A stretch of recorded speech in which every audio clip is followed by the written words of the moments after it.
Here I am in my office in Brighton, and thank you very much for visiting my Just Giving page to learn a bit about the Kilimanjaro Challenge and my part in it. I suppose I had my eyes open to Africa earlier this year when I went to Zambia, which was really the first time I'd ever been to the sort of main part of Africa other than North Africa. It really exposed me to a completely new part of the world that I'd never had any experience of before. Huge potential, beautiful place, lovely people, and really I suppose that got me interested when Dr. Sneh Kempker came along and said, was I interested in doing the Kilimanjaro Challenge. Now, for those people who don't know anything about Kilimanjaro, it is the highest mountain in Africa. It's a significant mountain, although it doesn't have a lot of snow at the top of it like we might think about mountains in, say, the Himalayas or in Europe. But it is a significant challenge.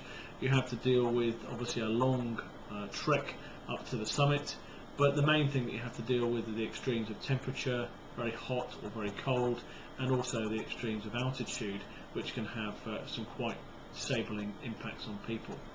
So it's a big challenge for me. As people might know, I've enjoyed mountaineering and climbing for many years, but probably haven't done as much as I'd like to have done in the past. So it's a real chance for me to get back in touch with something I enjoy. But I think most importantly, it gets me out of the office and gives me a chance to put something back into Africa. We had the opportunity when we were at Zambia to do just that, and I really didn't appreciate how such a small amount of effort and donation can make such a big opportunity to the lives of young people, particularly within the African continent. The charity that I'm supporting really focuses on the most needy of people in Africa, and particularly in Tanzania.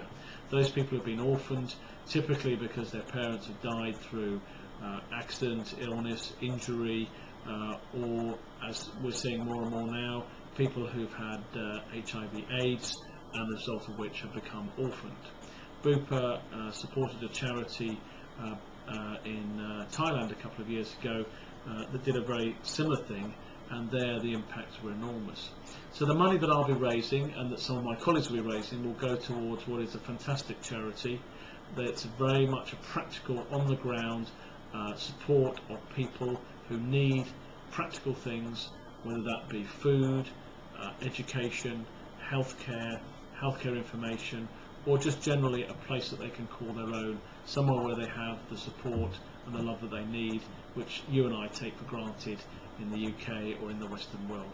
So please give generously, please dig deep. It's going to be a bit of a challenge for me. I'm looking forward to it, and I'm looking forward to making a donation and putting something back into Africa.